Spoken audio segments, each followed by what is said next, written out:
Welcome back to Lizard of Goon. That's a completely different channel. No.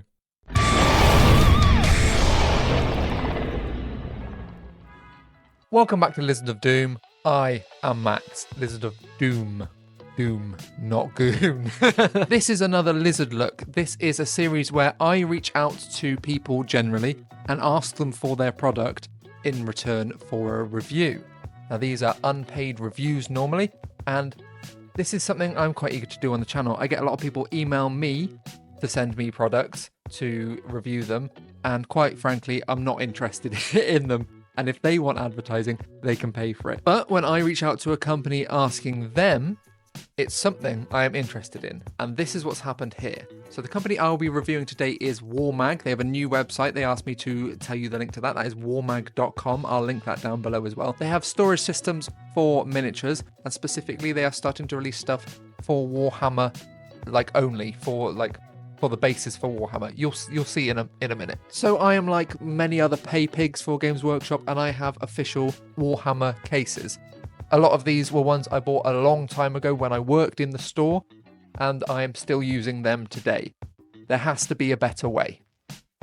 So this was the standard for storing miniatures for Warhammer for a very, very long time. The standard foam big plastic case from GW. These were not cheap, but they were okay.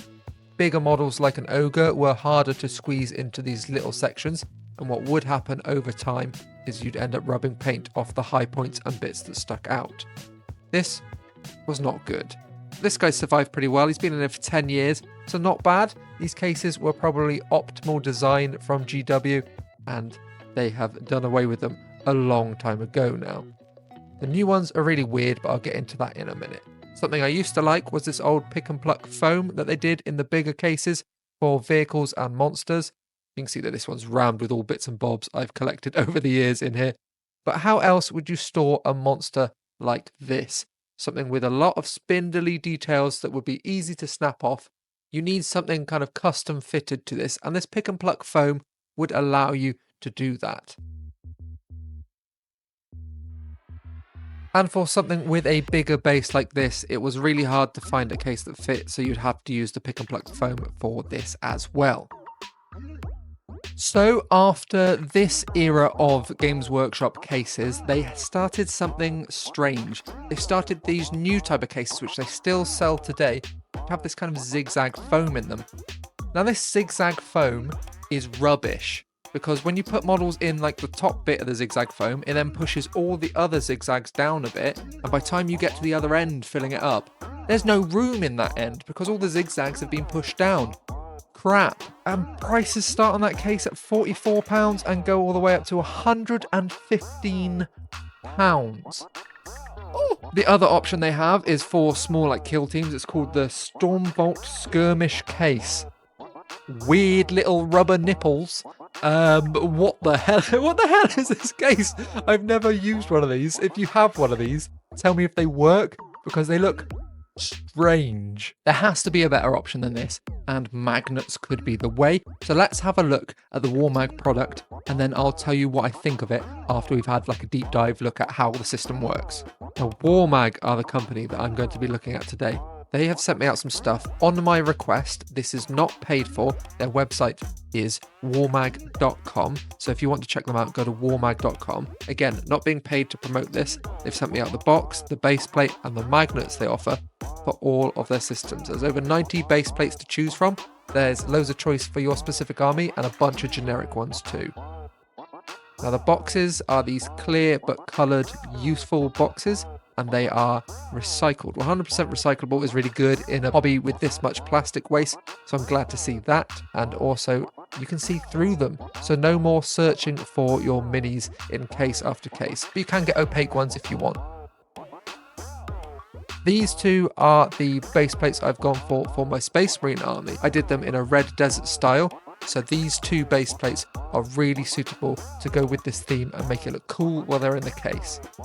They're easy to install. All you do is peel the backing off, and then you've got to line it up very carefully. You can peel them off again if you mess it up, but it is very, tough. It is very sticky. So line it up carefully as you put them in.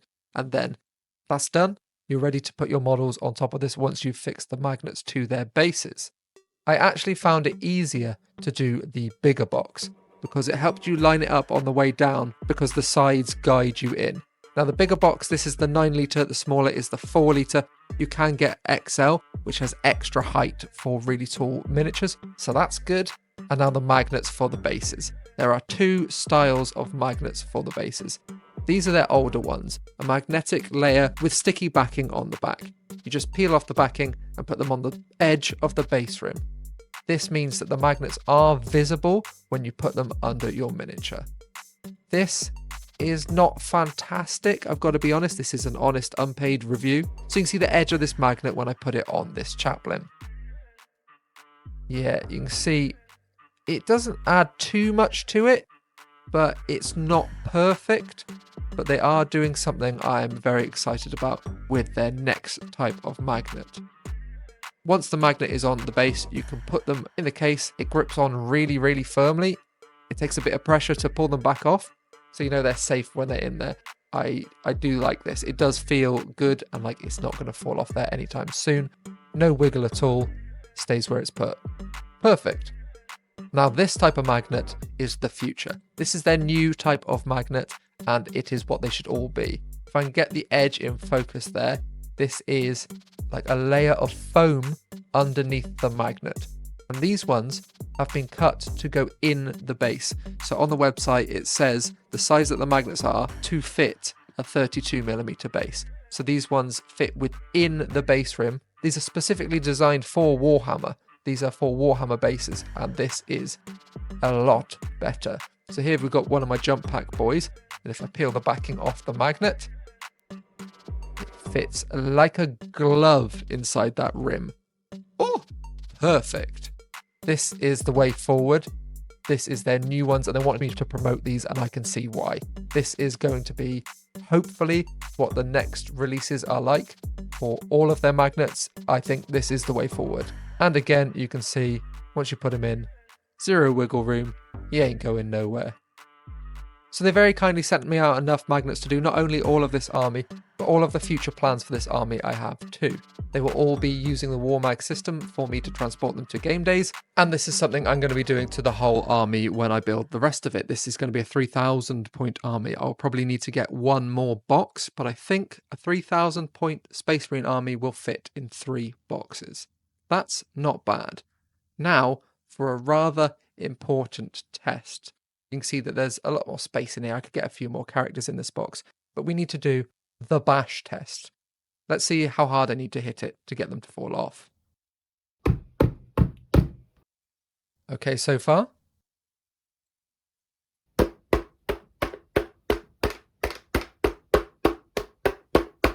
There we go. There's one. One fell off. You can see I knocked a bunch of pigment powder off these miniatures too. But that was interesting because the magnet didn't give out. It wasn't the connection with the magnet that made it fall off. It was the fact that I was hitting the bottom of this box hard enough that the box actually flexed underneath the miniature, and then it lost purchase on the magnet then. So it's the box that is the weakest point rather than the magnet, which is interesting. I think that's going to be fine if you drop it because it's not going to bend a specific point like I did. Now there are larger magnets too for larger miniatures. You can see that these on the right are 90mm and the ones on the left are for the 120-92 size maybe, that this base is that I've given the ATV. The ATV doesn't normally have a base, but I hated that it was the only miniature in my army that didn't have a base. So I found the right size one for it, and this magnet fits underneath there.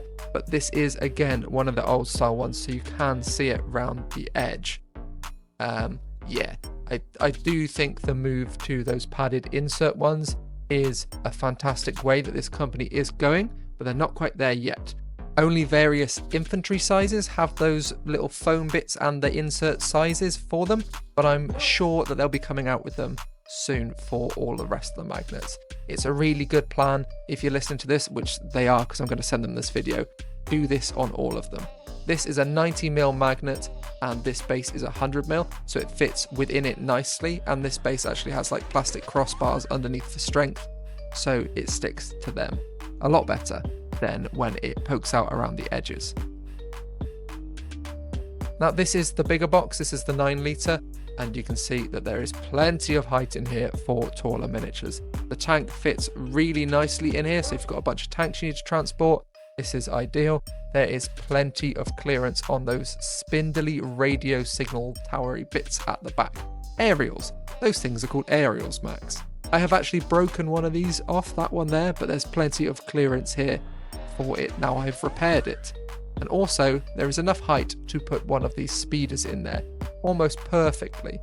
You can see that it does not quite touch the top, and there is plenty of room to put the lid on over the top. Complete clearance.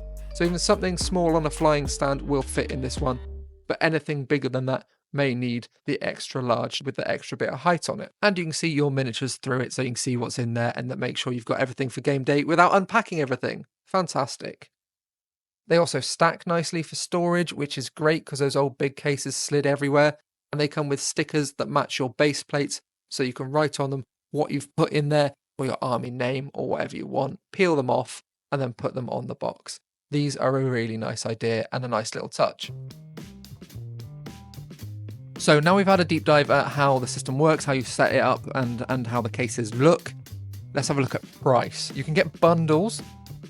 Smallest bundle is the 4-litre box with the base sheet and magnets, and that's $20.95. So that's this case with the sheet and magnets, $20.95.